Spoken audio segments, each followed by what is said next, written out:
Good afternoon, CFM. This is Coach Matt with our Thursday workout, and a workout I assure you is going to be challenging.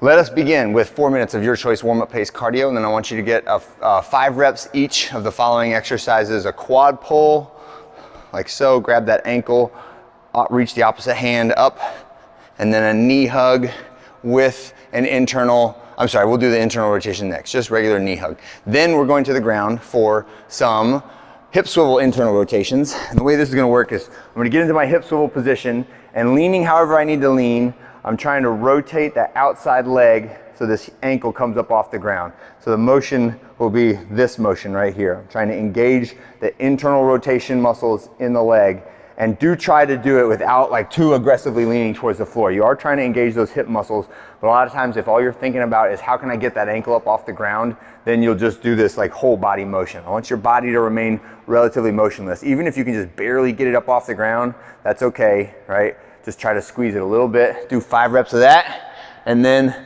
rotate to the other side, and 5 reps of that one. I know you can probably barely see me moving it, but my ankle is coming vertically up off the ground with my knee bent at about 90 degrees. And then we're gonna do the same thing, 5 reps of our bird dog. So that's from this quadruped position. I'm reaching elbow to knee and then extending out, elbow to knee and extending out. And those ones are kind of a slower squeeze type work or exercise. I'm not rushing through those. I'm feeling the balance at the end range of each of them. Stay down on the ground for wrist rolls. So this is full extension and flexion of the wrists. Stretch out the muscles and the ligaments in your fingers, all the tendons, all the little connective tissue there, because you're gonna need it for what we're about to do to it, all right? And then finish the last part with just a little postural setup exercise. Scap rows on the ring. So earlier this week when we were prepping for pull-ups, we did a vertical row. This is more of a horizontal row, right? The one I'm not sure if you can see, but I'm shrugging back and down. So as I'm rowing, right, the muscles that are flexing are these shoulder blade positional muscles, your rhomboids, your lats, and your traps, right? I'm trying to shrug back and down. I don't want to shrug up when I do this. I want to shrug back and down.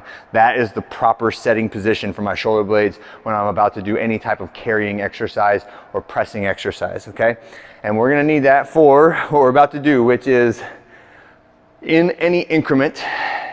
You can break it up however you want to, but complete a total of a half a mile farmer carry with the 53-pound kettlebells for the guys, or dumbbells for the guys, and the 35-pound dumbbells or kettlebells for the ladies, right? Then again, at any increment, we're gonna do 400 meters of walking lunges. So if you wanted to do like 200 meter farmer carry, 100 meter lunge, that'd be fine. 400 meter, 200 meter, that's fine. If you want to do the entire 800 meters, resting wherever you need to rest, and then you get back and then you do the entire 400 meter walking lunges, that is totally fine. If you're doing the lunges outside, and I'll have a breakdown for how many lengths of the rig it is indoors. Any way you slice it, if you're touching your knee to the ground that many times, I definitely would recommend wearing knee sleeves or some type of padding getting put on your knees. You can do a certain quantity. I'll have some alternate figures written up on the board for if you just want to do this for a duration of time or for a certain number of reps. I'll have some breakdowns of that as we get into this workout. But for now, what I want you to be thinking about is a half mile of farmer's carry at a relatively challenging weight, and then a quarter mile of walking lunges. And it should be about that many lunges. Honestly, 400 lunges is, most people's gait is somewhere around a yard.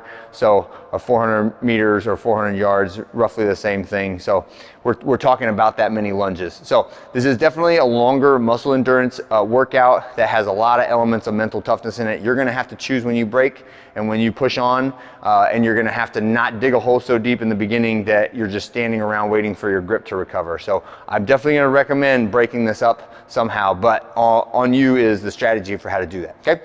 All right, that's it for today. Simple one, but very challenging. Have a great one, and I'll see you guys on Friday.